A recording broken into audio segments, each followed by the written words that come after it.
Buongiorno a tutti ragazzi, buon fatto Ferragosto.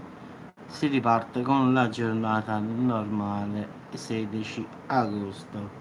Ieri ci sono state un sacco di scosse in tutta Italia, quindi diciamo dal nord al sud, come ho scritto nel video, diciamo il titolo. Le regioni colpite sono partiamo dalla prima. Terremoto di magnitudo 3.6, che è quello più grande, nella costa ionica cosentina, in provincia di Cosenza, alle 17:45, profondità 11 km. Poi scossa di magnitudo 2.4 nella zona di Rocca d'Aspide, in provincia qua di Salerno, alle ore 17:22 a 10 km.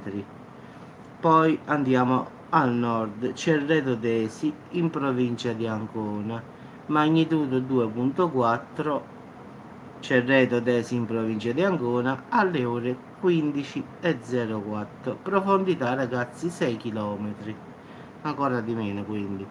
Poi ci sono state 3 scosse di terremoto a Poggio, San Vicino, provincia di Macerata ragazzi. La prima è di 2.2 magnitudo giustamente alle 15:04, profondità 7 km. La seconda è di 2.7 14:53. La terza invece di 2.5 alle ore 11:50, quindi 3 scosse in questa zona di Macerata.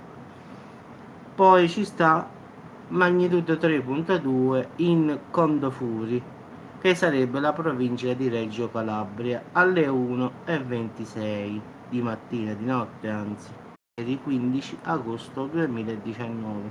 Diciamo che quasi tutta l'Italia ha un po' tremato, diciamo così.